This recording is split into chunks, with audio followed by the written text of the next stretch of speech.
Assalamualaikum warahmatullahi wabarakatuh. My name is Ahmad Ripani from English Education Department, semester 6. And in this video, I want to practice as a teacher and deliver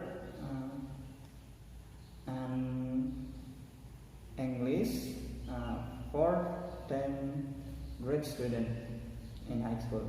Warahmatullahi wabarakatuh. Waalaikumsalam warahmatullahi wabarakatuh. How are you today? I'm fine, sir. And you? I'm fine too. Thank you for asking me. Jadi kakak hari ini akan menjelaskan tentang past perfect tense. Nah, sebelum itu untuk ketua kelasnya bisa dibimbing berdoa dulu teman-temannya. Okay. Before we study, let's pray together. Start. Finish. Oke, sebelum itu akan kakak absen dulu ya. Yang pertama Romi Hartono, Present, sir. Eka Wastu. Hadir, Kak.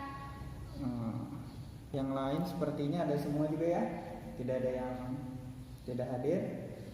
Jadi sebelum kakak masuk ke materi, adik-adik siapa sih yang sering mengingat kejadian yang sudah terjadi sebelumnya di masa lalu, tapi sering gak ingat kapan waktu tepatnya itu terjadi. Misalnya nih kalian pergi ke suatu tempat atau ke tempat wisata, tapi kalian gak ingat kapan tepatnya itu terjadi. Mungkin 2 tahun lalu atau 3 tahun lalu, atau jangan-jangan baru tahun kemarin. Nah, tahu gak sih dalam bahasa Inggris ada tenses yang digunakan untuk menjelaskan kejadian tersebut, yaitu past perfect tense. Nah, adik-adik kan sebelumnya sudah belajar yang namanya simple past. Nah, apa sih bedanya simple past dan past perfect tense ini? Nah, perbedaannya itu terletak di bagian keterangan waktu. Nah, simpelnya gini, simple past tense itu memiliki keterangan waktu di masa lalu yang spesifik. Nah, sedangkan keterangan waktu untuk past perfect itu waktunya tidak spesifik. Jadi, past perfect tense itu biasanya digunakan untuk menyatakan kejadian yang sudah terjadi sebelumnya di masa lalu. Selain itu, ini juga bisa digunakan untuk menyatakan sesuatu yang tidak spesifik atau tidak tentu di masa lalu. Nah, bagaimana ya cara membuat kalimatnya? Nah, cara membuat kalimat dengan past perfect tense ini cukup mudah kok. Untuk kalimat verbal, kamu bisa menggunakan auxiliary verb, yaitu had. Aux verb had. Nah, dan ditambah dengan verbnya yaitu verb 3 atau yang bisa juga disebut past participle.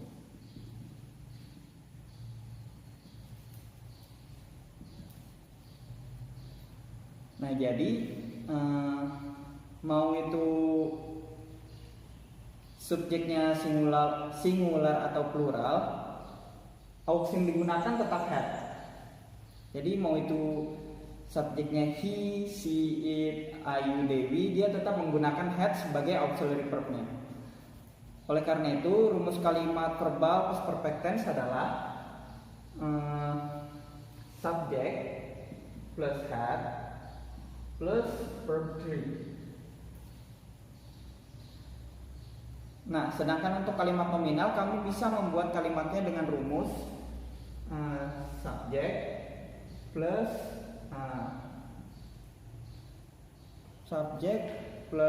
had been plus object.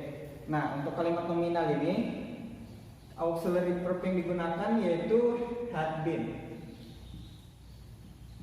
Ini berlaku sama seperti sebelumnya, mau itu subjeknya singular atau plural, yang digunakan tetap had been. Nah, yuk kita lihat contoh kalimatnya satu persatu. Yang pertama adalah kalimat verbal. Kalian ingat gak sih kalimat verbal itu apa? Nah, kalimat verbal adalah kalimat yang mengandung kata kerja. Jadi dalam kalimat itu ada aksi yang dikerjakan atau yang dilakukan. Contohnya kalimat sederhananya seperti ini. I eat. I had. Siapa lupa cuk? Contoh kalimatnya ada I eat cookies for breakfast. Nah, dalam kalimat ini coba adik-adik tentukan kalimat apa, kata apa yang menandakan kalau kalimat ini adalah kalimat verbal. Ada yang tahu? Tahu Ustaz? Belum tahu. Jadi seperti yang kakak jelaskan sebelumnya, kalimat verbal adalah kalimat yang mengandung kata kerja di dalamnya. Jadi dalam kalimat ini, kata it adalah kata yang menunjukkan kalau kalimat ini kalimat verbal karena dia adalah kata kerja, yaitu kegiatan yang dilakukan dalam kalimat tersebut. Ia makan. Jadi bagaimana dengan bentuk past perfectnya? Nah, seperti jenis kalimat pada umumnya, kalimat verbal dari past perfect tense juga memiliki bentuk kalimat positif, negatif, dan interrogatif atau tanya.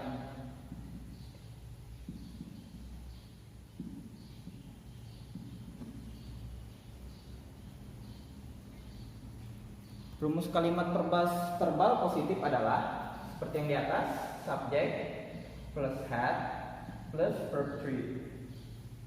Contohnya seperti kalimat ini ya, kita ubah. I had eaten cookies for breakfast. Nah, terus kalau kalimat negatifnya bagaimana? Nah, kalau kalimat negatifnya rumusnya jadi seperti ini.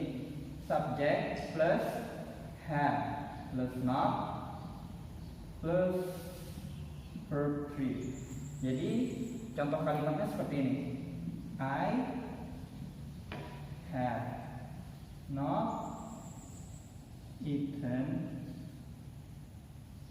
cookies for bla bla bla. Nah, lalu kalimat tanyanya bagaimana? Nah, kalau kalimat tanyanya itu had-nya dipindah ke depan, di depan subjek. Jadi had plus subjek plus verb 3. Contoh kalimatnya jadi seperti ini. Had I eaten cookies or bla bla bla. Sampai sini paham? Paham. Oke, sekarang kita lanjut ke kalimat nominalnya. Nah, kalimat nominal ini juga memiliki 3 bentuk, yaitu positif, negatif, dan juga interrogatif atau kalimat tanya. Nah, kalimat nominal ini kebalikan dari kalimat verbal. Jadi kalimat nominal ini mengandung kata benda di dalamnya. Ingat ya, pasti ada kata benda di dalamnya. Nah, rumus untuk kalimat nominal dari perfect tense ini gimana? Jadi rumusnya itu subject plus had been plus object. Objeknya di sini adalah kata bendanya itu. Contohnya seperti ini. Kita pakai he. He had been a teacher in this school.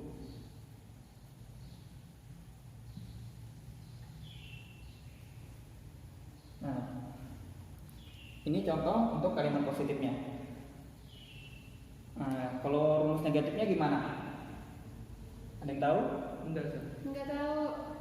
Jadi polanya seperti ini juga, mirip-mirip. Jadi tinggal ditambah not. Contohnya seperti ini. Jadi subject plus had not been plus object. Jadi contoh kalimatnya seperti ini. He had been a teacher. He had not been a teacher in this school. Terus gimana dengan kalimat interrogatifnya? Nah, rumus kalimat interrogatifnya jadi seperti ini. Dia tidak semuanya dipindah, had been auxiliary verbnya tidak semua dipindah, tapi hanya had-nya saja yang dipindah ke depan. Subjek tetap, been terletak setelah kata subjek. Terus objek. Jadi contohnya seperti ini. Had he been a teacher in this school?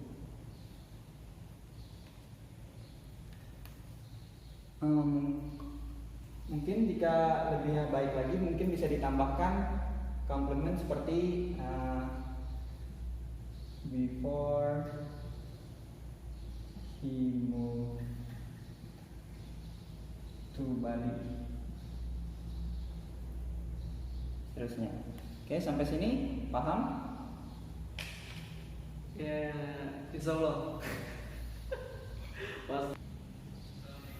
Oke, jadi untuk mengetahui sejauh mana pemahaman kalian, kakak ada satu contoh satu soal dan kakak ingin kalian mengerjakannya. Jadi kakak akan menulis satu kalimat, mau itu kalimat positif, negatif atau interrogatif. Nah, kalian akan menulis kalimat positif, negatif atau interrogatifnya.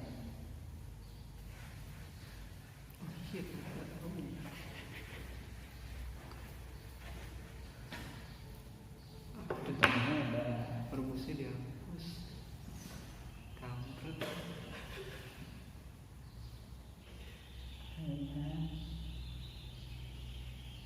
I have studied English before test. Rumusnya tadi ada subject plus have. Three have negative interrogative. Have the subject plus verb three. Yo, ada yang mau coba? Pasti sir, dia hebat. Romi udah pinter. Ayo, coba-coba nggak apa-apa. Ladies first. Ya salah nggak apa-apa. Ayo ladies first. Tentukan kalimat negatif dan interrogatifnya.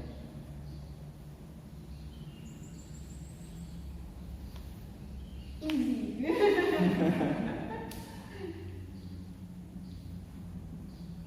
Ya kan? Ya,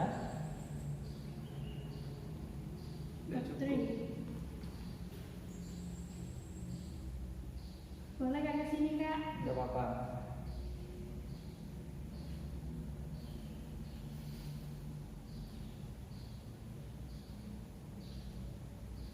Tes.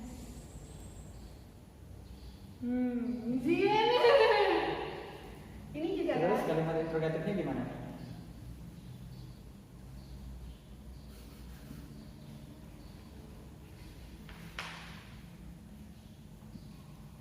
Oke.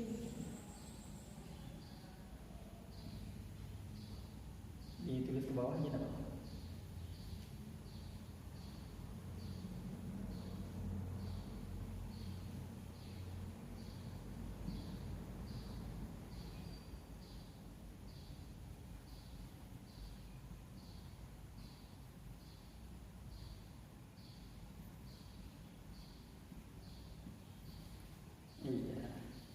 Thank you.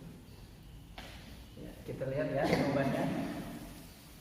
I subject betul, karena plus verb 3. Oke, betul untuk negatifnya. Bagaimana dengan interrogatifnya? Had plus subject I plus verb 3. Ya, betul. Ya, ya. Oke dia. Ya, sepertinya kalian memperhatikan dengan baik dan memahami dengan baik.